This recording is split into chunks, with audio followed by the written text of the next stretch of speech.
Terrible things happen on this podcast. You have been warned. Content is explicit. Oh my.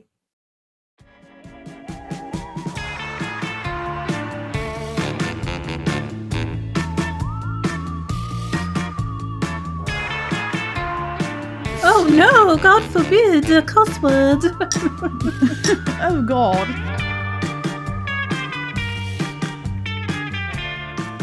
Welcome. You are listening to Bewitch Banter with two best friends.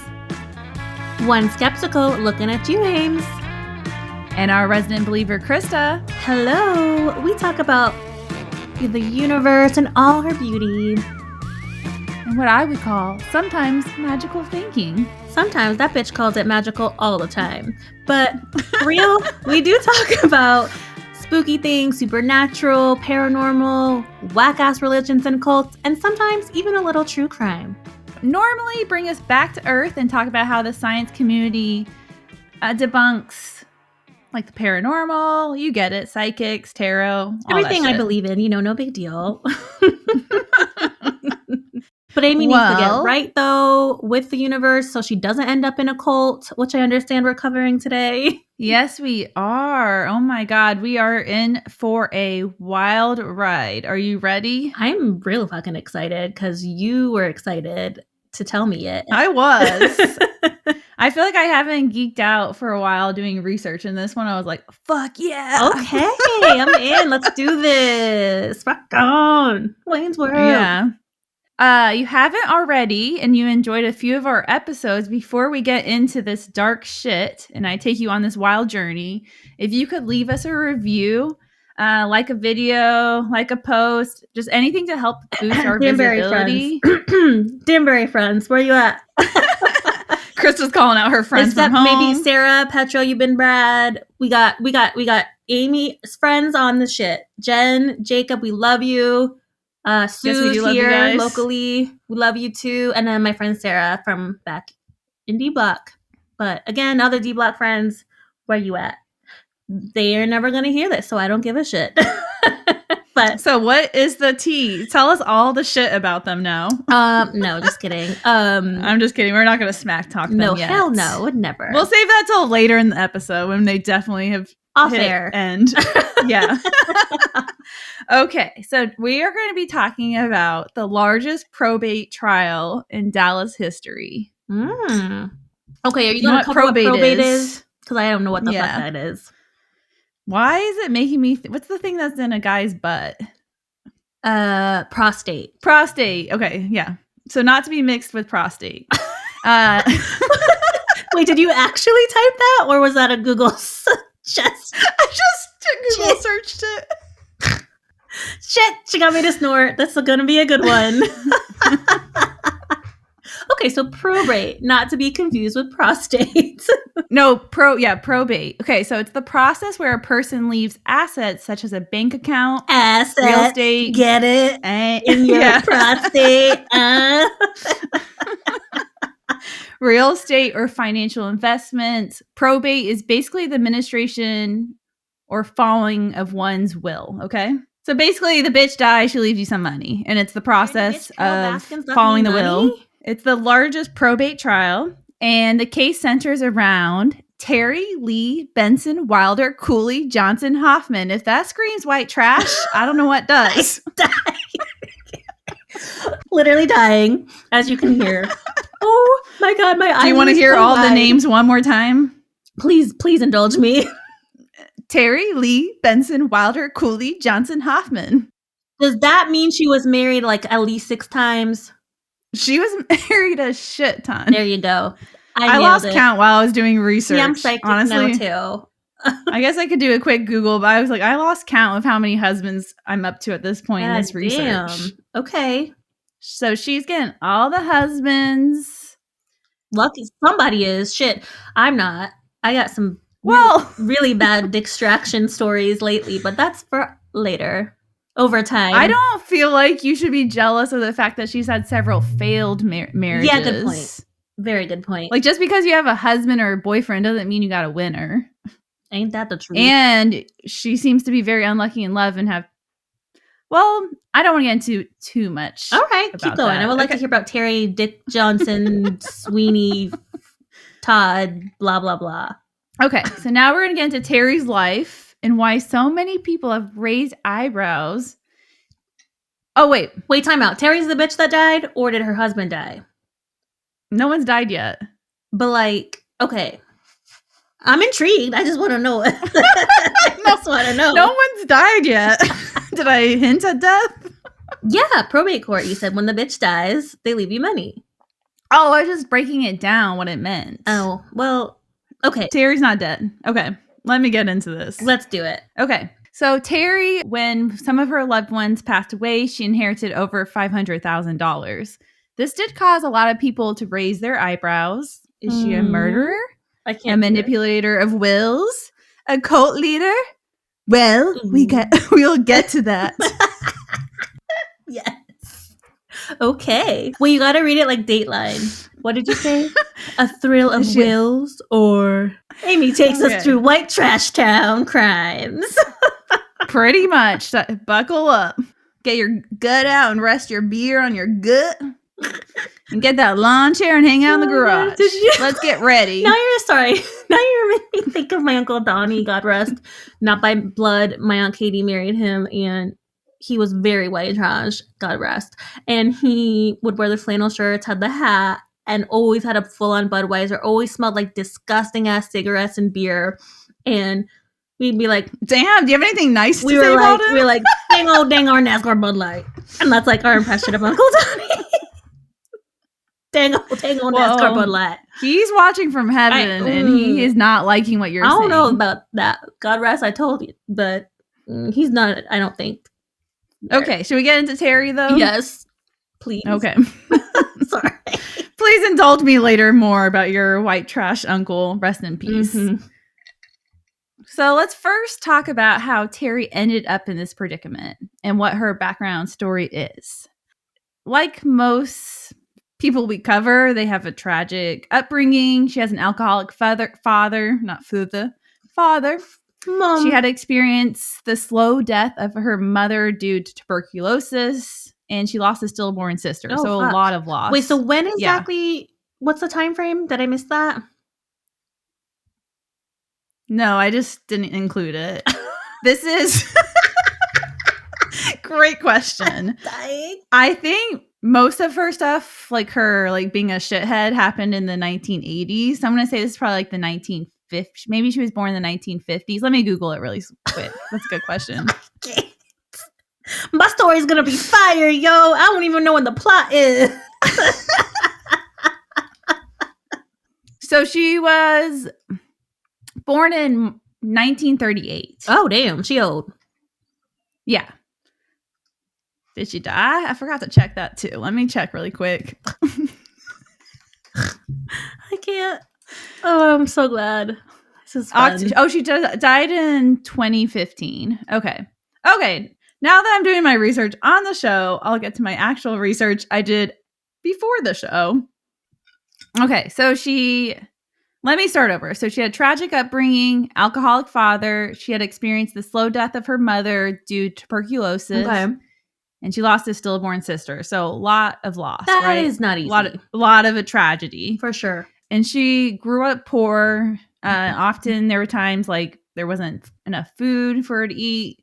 So yeah, poverty. You get the setting. You get the feeling. Yeah, it's terrible. You sound so sincere. It's terrible. It's terrible. Terrible. No, I was just doing a Dave Chappelle impression, but a very bad one. No, that really is tragic. If you think about it. I'm not questioning if it is. I think you are, though. She claims she knew she was special because God told her so. Oh, great. And how old or when was she told by the Archangel Gabriel? That's kind of sad. I'm like, you didn't have anyone else that loved you to tell you that you're special? That is actually really fucking sad if you think about the psychology of it. She had to make up personalities to be loved. Oh my God, that's fucking bleak. Next. Okay, next line, which is even bleaker. As a child at the age of 9, she was at an orphanage when she remembers 3 men appearing in robes. They told her she could be anything she wanted, and whenever she felt any kind of sadness or loss, to think of God. I'm so disturbed. So she's hallucinating this shit. I'm just so disturbed. Why? Oh, she's hallucinating it. I'm sorry. I thought you were talking about like priests coming into her room and like. Yeah, I didn't clarify that. Okay, my research maybe needs.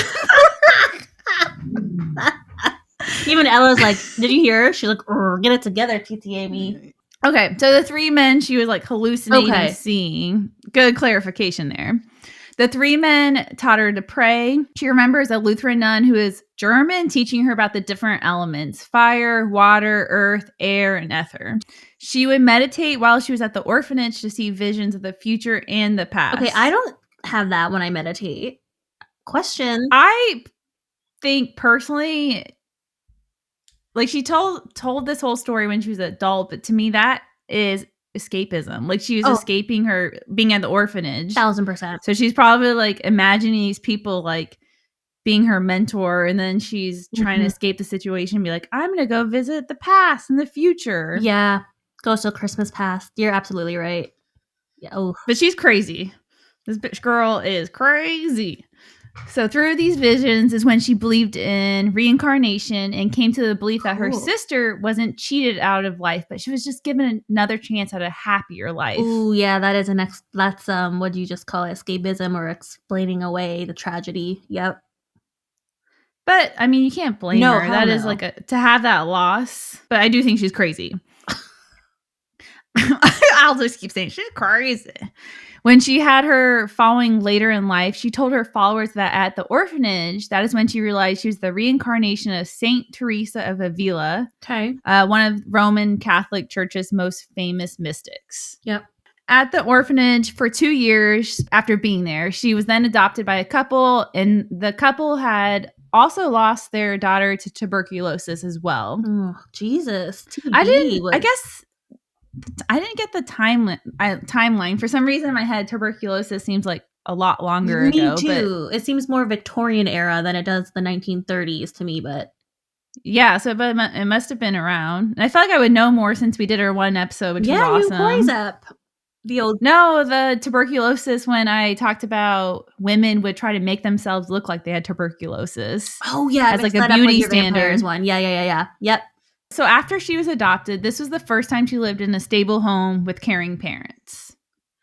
And this kind of, to me, like the next few part I'm going to go over kind of is the question of nature and nurture. Okay. And so she has like these caring parents, but maybe it was too late because she's like fucked in the head. Maybe it's too late. Didn't matter how much they loved her. I mean, yeah, there's probably something we could ask Jen about that sometime. Like, Jen would probably agree. Yeah, Jen would give us, which PS, this is Amy's best friend we're talking about, who's a child psychologist who we had on the show with her husband. So check that episode out too. In junior high, she met a truck driver. Nothing screams sexy like truck driver, right? And his name was John Wilder. They do make a lot of money though, I hear. Yep, but they're always gone. But that might be a good thing for some people. Yeah, unless get they them come out of the back house, wasted and abuse you, which sounds like probably happened to good old Terri here. But she's in middle school, so I think it's gross that he's like 18 and he starts dating her. Oh, that's the gross part. Didn't miss that. I mean, I missed that. He's a high school dropout. He was earning 85 cents an hour. I couldn't tell you what that equates to, but I'm assuming he's probably doing okay. The adopted mom didn't approve, of course. She was like, what the hell are you doing? She thought John Wilder was a thug and was just really dismayed by the whole thing.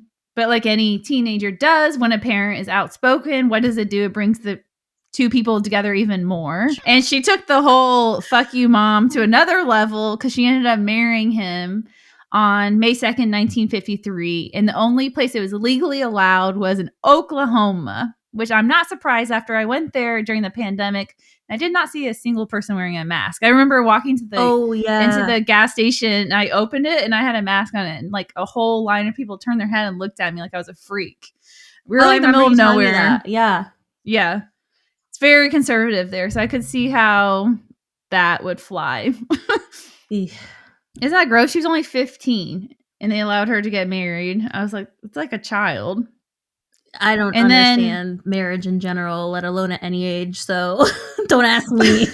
Don't ask the divorcee of the bunch. Well, the whole marriage thing at the end of the day is like a social construct, which is kind of weird how it's like legally binding in a sense. Oh, that's a whole episode topic, actually, because I'm so...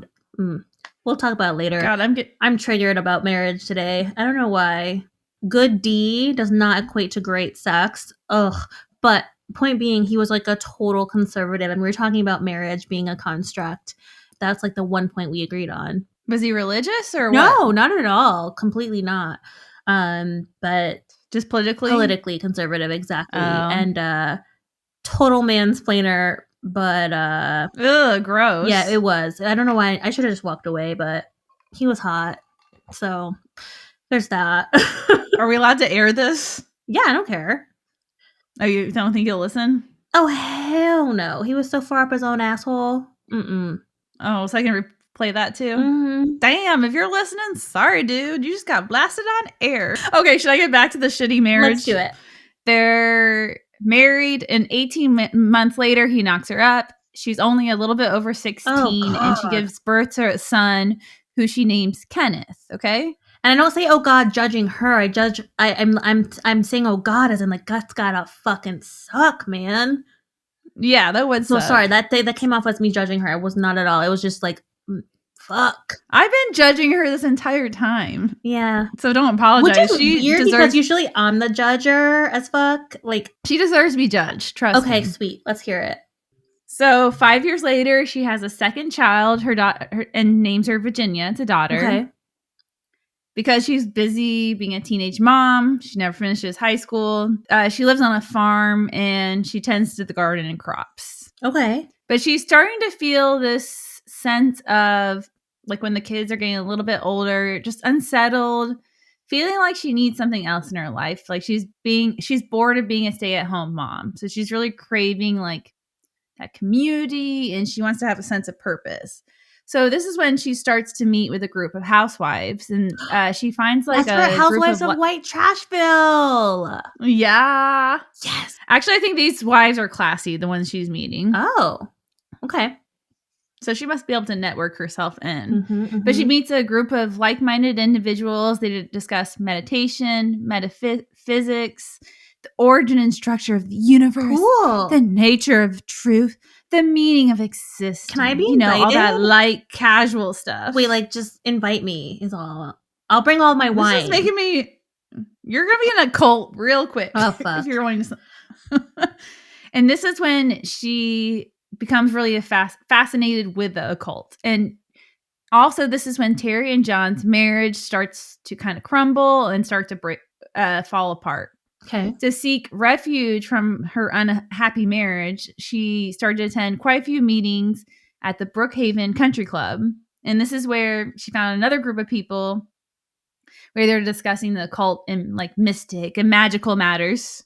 She had several admirers in the group, and they were mostly made of like rich, bored housewives. People were so in love with her and like just admired her, like, that they actually came to the point where some of them believed that she was a messenger of God. So this is where, oh boy, here we go, it gets a little creepy. Yep.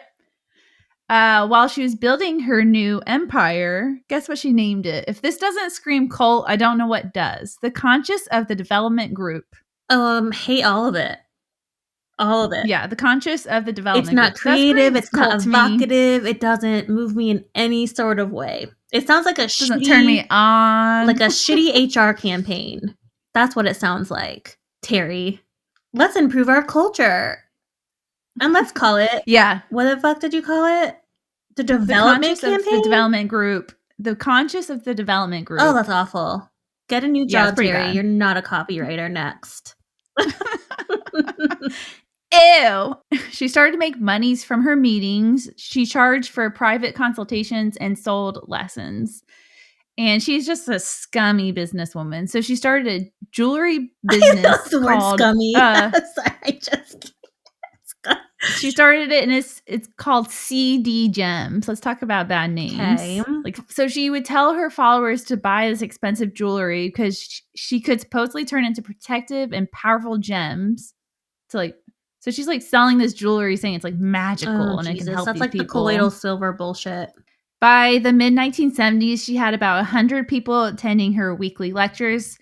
For people who couldn't make it in person, oh joy, you can buy her shitty printed lessons. I'm sure they were terrible. That's so smart of a marketing move, though. Like when you didn't have Zoom. Fucking, you know what, Terri? I'll give you a businesswoman move there. Chris was like, I haven't met her. Not yet, but I admire the... I don't hope you don't at the end, because if you do at the end, then we're going to have to take you to the psych ward. Okay, all right. She taught a mix of philosophy from the Western and Eastern world. She taught people how to change their perspective, live a balanced life, on how to abstain from drugs. But she didn't follow her own DARE program, because I think she, like multiple times, was doing drugs. So, do as I say. She became popular because, like most cult leaders, she's charismatic, intuitive, and supposedly could see the past and travel outside of her body and communicate with the dead. Cool. I see dead people. She could protect her followers from bad things like disease or freak accidents. And like this article I found, which I should shout out really well, because this was in-depth journalism. It was called The Rise and Fall of North Dallas Cult by George Rodriguez. Okay. He goes into it so much more. I wish I had like more time to get into it, but he even like tells of stories of like, I read a quick one where he like, she told one girl, a high school girl, that her friend was going to get in a wreck. So to call her friend and stop the friend from getting in a car and kind of manipulate the whole situation. Like, oh, we saved her now. But how would she know she was going to get in an accident? That's sick. But so she's a freaky freak. Not in the bed. I was about to say, wait a minute. Do you see my pause there? Hold on. And this inner circle that she created, oh my God, this is nuts, believed they were waging a war against the Black Lords on several planes of existence. Okay, like what kind of crap are you doing? Black Lords? They believed, this is crazy, that they were getting help from God and Jesus and all her other imaginary friends that Teresa could talk to fight these Black Lords, like dark energies and crazy shit. At lectures, she would teach her followers how to avoid critical thoughts, negative energies, because she actually preached that those things could be fatal.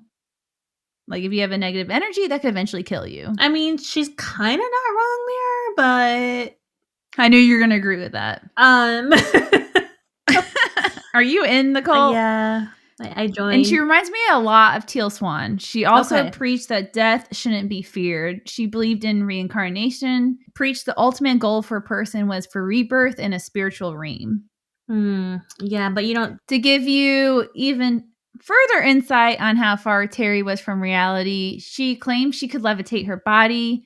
She told stories of her husband waking up to her floating above her and saying he didn't know what to do. Oh my God, Terri, come down. She believed she could heal the sick. This is like child abuse, in my opinion. Her son, Kenneth, had dislocated his thumb. Okay. And some of his classmates recall being able to see the bone like almost pushing. It wasn't popped out of his finger, but pushing against his skin, right? They could see it. We're good. Thanks. And rather than rush him to the hospital, she wanted to heal him through meditation. Oh, yeah, no. Honey, so she's on another planet of like fucked up. That reminds me, in middle school, there was this girl. She had, I can't remember, it was so long ago, I couldn't tell you all the details of the story, but just to give you a quick synopsis of the story, I remember she had injured her foot. I think she was in a cast or something. And she told me she went to church and everyone prayed over her and healed her.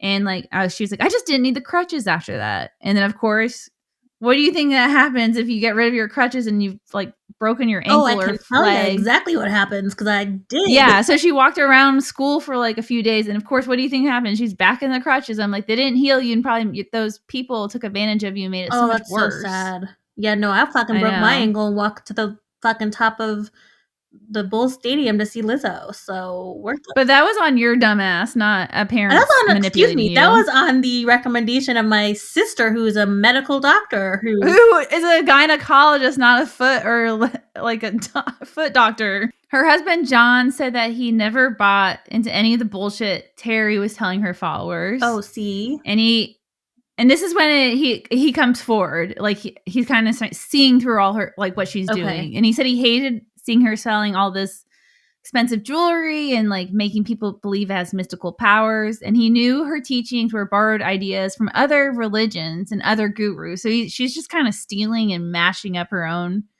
which I feel like most religions do, borrow from each other. For sure. But also to watch your own wife create a religion, I'd be like, what the fuck is wrong with you? And he was sickened because at this point he has, like, almost a hatred for her. And he's just hated seeing, which I don't blame him. Who like, can when relate? You don't like, like, when you don't like someone and then she has all these followers worshiping her. I'd be like, ew, gross. Gotcha. Like, I got you. Yeah, that is gross. Especially if you really don't like them. And then all the people are like, they're so great. You're like, no, they're not. Let's be real. One of her followers would refer to her as Jesus. Another college-aged man named Glenn Cooley would sit by Terri during her meetings and always wanted to hold her hand. Terri claims jealousy got the best of John because Glenn Cooley's given her attention. So she filed for divorce, and he took her to court and said she wasn't mentally sound enough to take care of their children. Damn. She lost custody of her 2 youngest children, but I don't know why. For some reason, she was able to still keep custody of her oldest, which I feel sorry for her oldest child. So the guy who's schmoozing up to her, always wanting to be around her in meetings, Glenn Cooley, snuck his way in there. She was 33 at the time, and he had just turned 20. So roles reversed. Now she's the cougar getting the young one. Yep. They get married. And after they're married, she marries Glenn. The conscious development meetings turn into what people describe as frantic battles where they would fight off the Dark Lords. Oh my God. Cosplay? Question mark? But they almost would schedule them as, like, football games. Like, they were scheduled like, 6:30 p.m. We're going to fight the Dark Lords tonight. Get ready. And they would all sit in what they call a magic circle. Okay. And fight off the Dark Lords with swords and rods. The followers would meditate the battles, and they, instead of actually using a sword or rod, sometimes people, like, recall using, like, a cocktail swizzle stick or a car antenna from oh my God, it's fucking cosplay.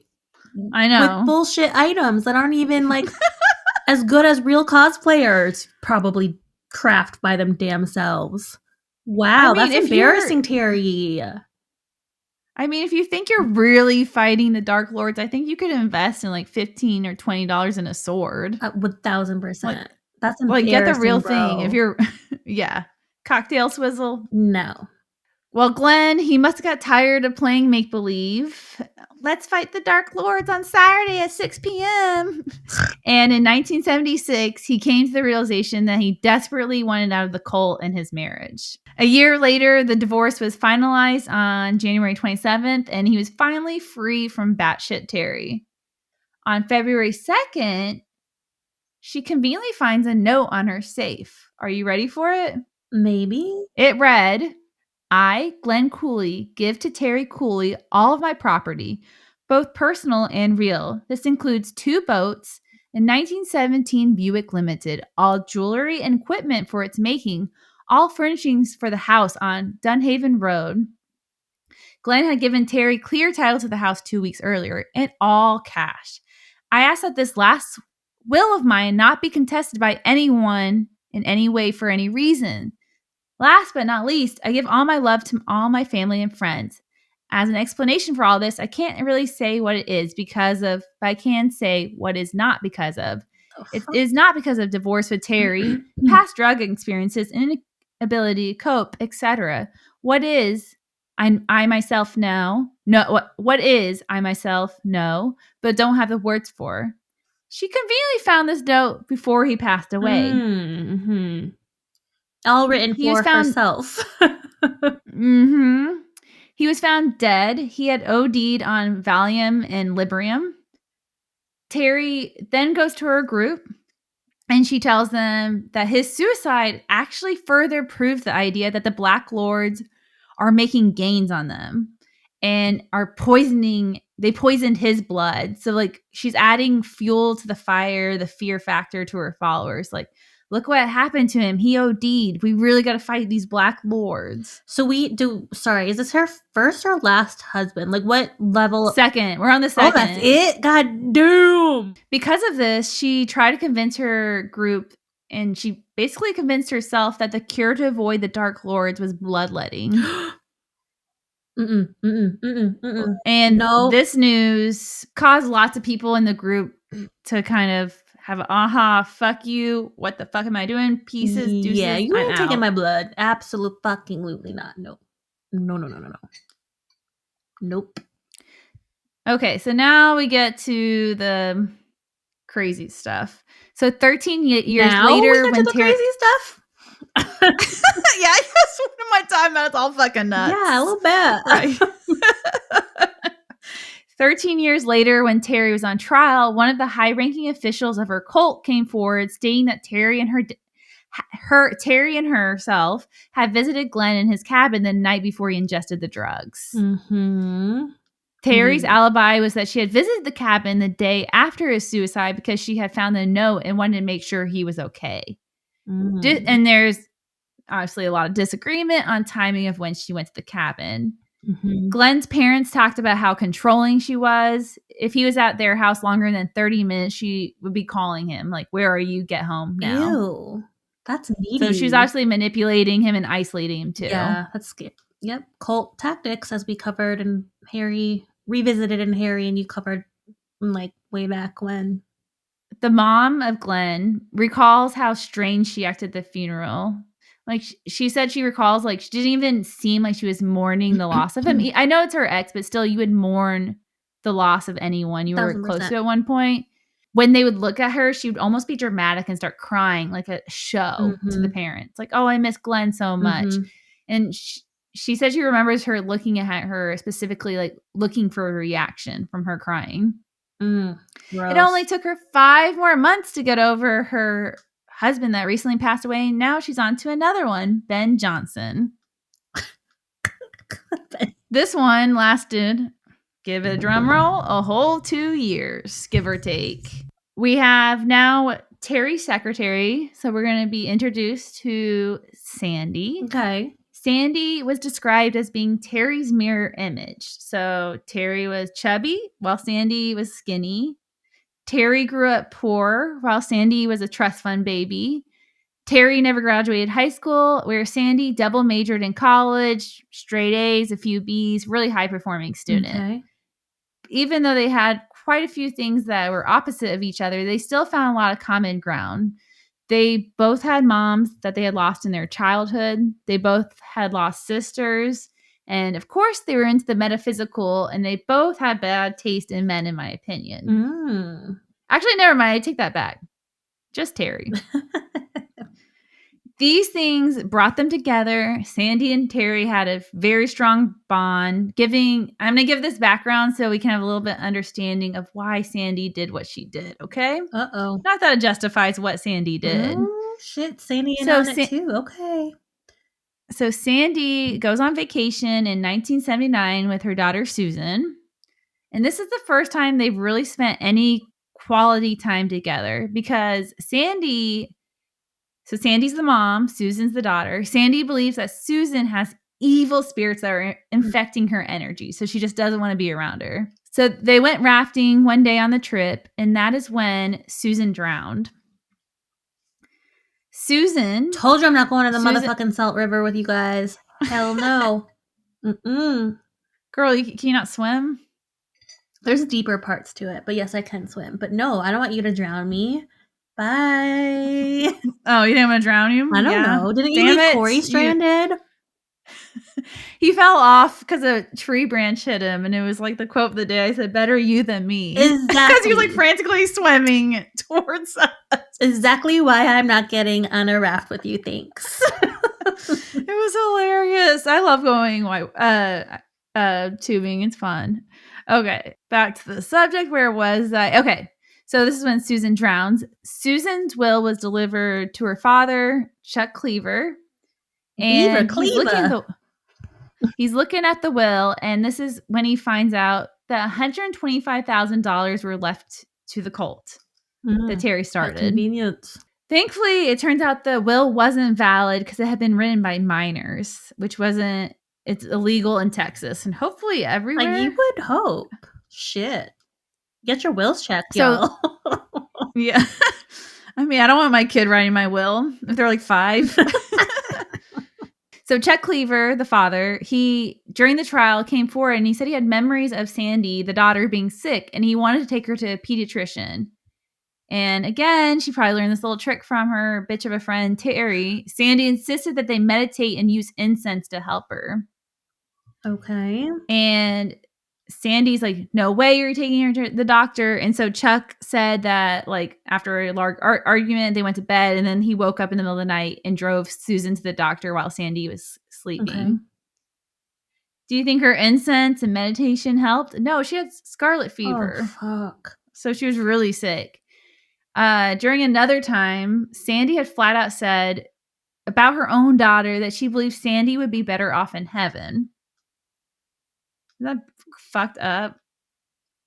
Okay, that's beyond fucked up. Sandy was treating Susan. That's the reason Chuck and them got divorced, because he probably was disgusted by her. Like, how could you treat my daughter like this? Yeah, exactly. But I guess Sandy must have beat him to it, because she delivered him the divorce papers and saying that Chuck was impeding on her spiritual growth. Back to Susan's tragic death, Sandy took out $300,000 life insurance policy for the sole benefit of Terri and transferred the title of her house to her too.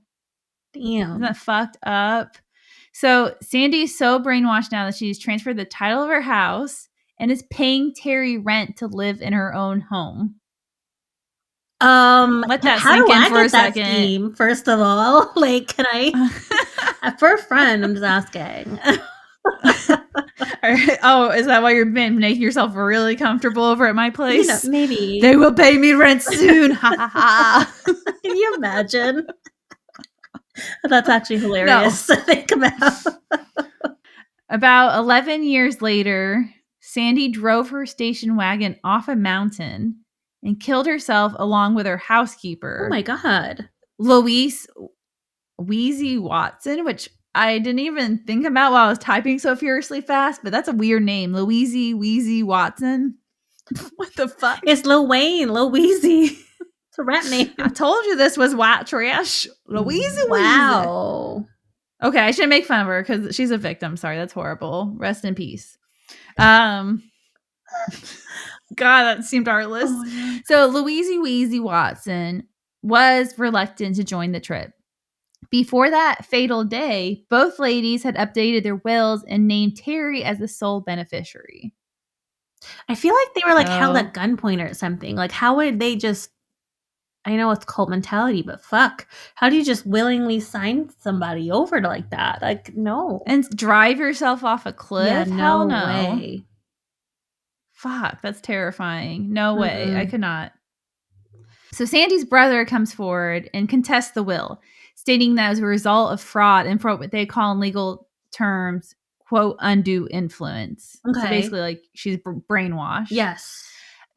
This story did start to get a little bit of attraction and attention. So her followers started to caught wind and kind of catch on to, like, who the fuck is this chick we're following? 3 of the 4 followers who testified on Terri's behalf during this trial ended up committing suicide at a later time. Or they were suicided like Epstein. Just saying. Isn't this I just can't believe I've never heard of this. I never heard of this bitch. It's really crazy. Okay, so now we're going to fast forward to the mid-1980s. Terri, and like the scummy businesswoman she is, I know you love that word, started a perfume mixing business, which she called Perfume Oils International.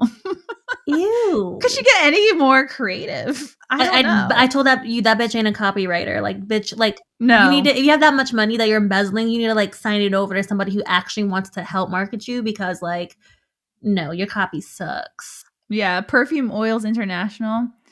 She also performed acupressure massages. So Robin Ostott was a new client of hers, and Terri led him to believe that he had a viral hepatitis that was terminal. So he's going to pass away from it. Can you pass away from hepatitis? All right, now I'm calling Erica again. Can you pass away from hepatitis? Like, bitch, Google. Do you know how to Google? Okay, so Robin then confided in her ex-husband about having hepatitis and that it's terminal. 2 days later, she shoots herself and kills herself. What the fuck? And this is really fucked up. So the blood test came back that she was perfectly healthy and had no signs of disease. So God knows what Terri's saying to her behind closed doors. Oh my God, but how does anyone entrust somebody with their own health? Like, that's the one thing we have. Like, oof. Yeah, fucked up, right? That's scary, man. In November 1987, a follower named Mary Levinson was found dead from overdose. $125,000 were missing, and of course, she updated her will 2 weeks beforehand. Who do we think this Convenient. is? Too. I'm seeing a pattern here. Terri was a little more sneaky on this one. So the will wasn't written to her, but she had Mary Mary updated it to her ex-boyfriend, but her ex-boyfriend's Larry Keys, and Mary had met Terri through Larry. So it might have been a setup. Terri through Larry? Say that 5 times fast. We got a new riddle in here. Terri to Mary. Sorry, that all rhymed, didn't it? Yeah. Terri, Larry, Mary. Oh my God, I didn't even realize that. Okay, let me try that again. So Mary is the woman who died from overdose. She has a former boyfriend, Larry. So Mary and Larry are together, right? Mary meets Terri through Larry. Can you follow now? It's a fucking riddle. Okay, I gotta move on. It doesn't matter. Basically, Mary be canoodling. Is that a word? Canoodling. Close. Canoodling with Terri because of Larry. Okay? I still can't. It's too funny. Okay, now the dumb bitch gets married again. This is number 6 or 5? Where are we at now? I lost count. I think we're only on 4. Fuck. Okay. Or 3. I can't count. To this time, his name is Don, okay? Okay. Oh my God, so that was my white trash uncle's name. Oh, wow. Full circle. Donnie. Oh my God. Here we are. Back to where it all started. Maybe he got married to... While Don and Terri are married, their relationships are on the rocks. How could it not be when you're married to someone who's batshit crazy? He was discovered dead from taking a mix of lethal drugs. They found a note he left behind, and he said that he had planned to commit suicide because he had cancer. Again, the autopsy shows up. No traces of cancer. Fuck. So, batshit crazy Terri told Don's son that the Black Lords had hidden the evidence of cancer behind an illusion. Okay. Like trying to brainwash his own son. Oh, no. She was the sole beneficiary of Don's estate. So this led Rick, the son of Don's son, and his sister to file a wrongful death lawsuit against Terri. I was wondering, how old the son was, because then he could actually do something. And this is awful. So 4 days after Don's death, a former cult follower, her name's Jill Bounds, was beaten to death in her own home. Oh my God. And the killer had went through all her personal items, and that what they found that really made people take a moment to pause is that she had a diary and several pages are ripped out. Like someone wanted to hide something that she had written. Jill, the woman, had at the end of her journey with her time with Terri, it was known that she was outright scared of Terri. But there is record of Jill visiting Terri a few months before her death. So God knows what the conversation was. Like if Jill had something on her. Right. No one knows. In June 1989, longtime followers David and Glenda Goodman marked in their journal that they had received instructions from God to practice shooting. Oh, God, here we go. 4 months later, God announced that, quote, "The way is clear to get high energies. It's like this. You're about to be joined in marriage between your physical and your physical self and your spirit. All is in readiness. And they wrote this on October 20th. And then 5 weeks later, the Goodmans were found dead in their bed after doing a ritualistic double death. So I'm assuming they both shot themselves at the same time in their bed. Ugh. So her body count is high. Very high. And not in the positive body count way. You know what I mean? No, they believe that she's like they believe she's associated with at least 10 deaths. Wow. After several news reports were released about Terri's connection to these deaths, a criminal investigation was launched by the Dallas District Attorney Office in 1990. Okay. So District Attorney Cecile Emerson stated it was how difficult it would be, like, during the time she was like, how do we prove that mind control could be a contributing factor to death? I mean, we all know it can be, but in a legal setting, how do you prove that? Like, yeah, how do you have concrete evidence? Like, exactly like you said, the Teal Swan suicides. So, and then Terri's lawyers were crying, it's a witch hunt. Like, they're coming after her. Okay, Trump. And after 4 years, she was found innocent because they couldn't find any concrete evidence to tie her back to any of the deaths. Fuck, she's good then. That means she's like, she knows what the fuck she's doing. Sad though, like she didn't have to pay for any of it. She didn't get away totally scotch-free though. She filed bankruptcy in 1991. She was sentenced to 16 months of prison time for bankruptcy fraud, but she only served a year. So of course, justice was not served at all. Wow. Okay, this is going to sound bad, but I'm going to ask it anyway, so fuck it. Was she attractive? Is she attractive? No, she said she died in 2015. Because I feel like, again, we have this conversation a lot. Attractive people get away with so much more. Let me send you a picture and we can have that conversation. She's not that attractive in my opinion. But I don't know if that was hot back in the day. So you send it in the chat? Here, I'll send it in the chat. I mean, yeah, she's a little... She's all right. She kind of plain Jane. Another one of her followers was actually featured on Unsolved Mysteries. His name is Charles Southern, and they covered his story of how he went missing. Okay, I love that show. The new one, or is it an oldie? It's the old one, like 1995. So probably can't watch it now because the shitty quality, but I do think that's interesting. There's like another person out there. They're questioning, like, is he tied to her? Okay. And she did try marriage one more time once she got out of prison because, you know, this bitch can't give up on that. And she got remarried to Roger Keenley, and she changed her name to Terri Lilia Keenley. And she published a financial book, which that's interesting. Sure, for someone who's claimed bankruptcy, that's definitely who I want to go to for advice. I'm so reading that book. Thanks. Can barely pay my rent, but I am so reading a book. Financial help book by a bankrupt woman. That is hilarious, though. God, I wonder what kind of advice she gives. Oh my God. Marry all the men and murder them. Again, she was linked to over 10 deaths that we know of, or what I would call murders. And that is the story of Terri Hoffman and the Curse of the Dark Lord. So fucking crazy, right? Wow. Well... And that was just like the iceberg tip. They need to make a movie of this. I was going to say, I feel like I'm missing more of the wacko-ness of like how she manipulated so many people. Oh, do I need to do a part 2? You might. But it was so long though. But I kept reading and I was like, is this real? Let us know if I need to do a part 2 on Scary Terri. Terri who married Sally, who married Larry.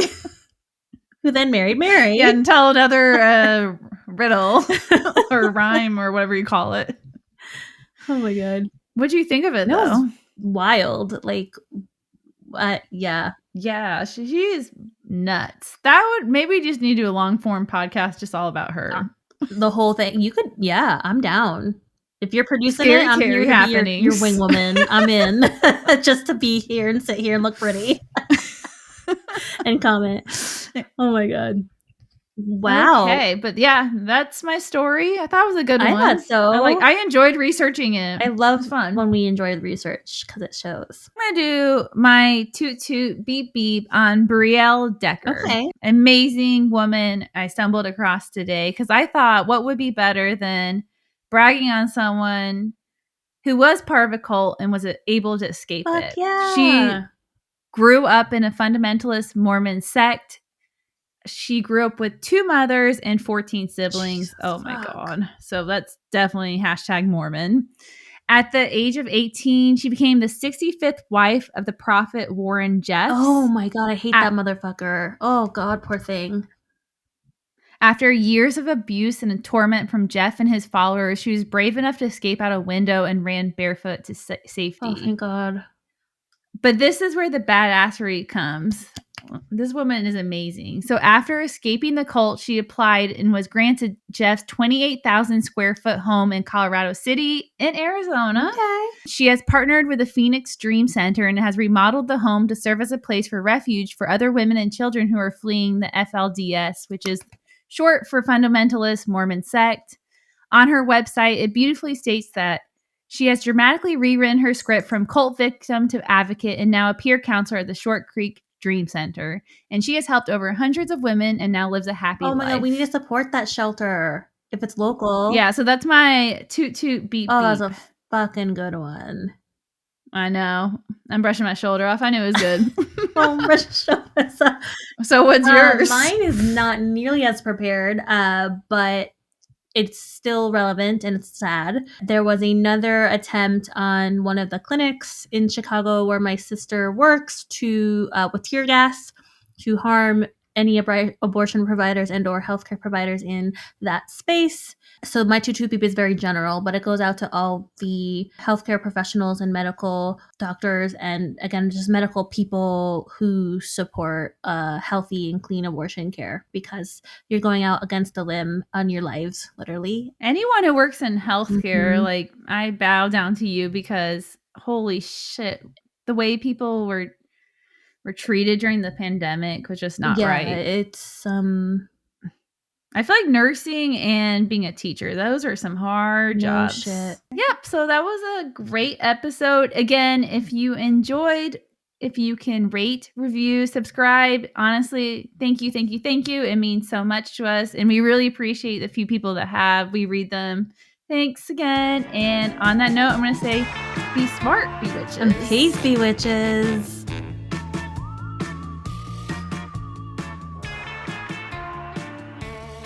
Thanks for listening. Check us out on Instagram or bewitchbanter.com. Suggestions for the show? Email us at bewitchbanter@gmail.com. Credits, music Phantom Fun by Jonathan Boyle from premiumbeat.com. Podcast edited and produced by Kristen Hinz and Amy Holt. As always, if you enjoyed, please rate, review, and subscribe.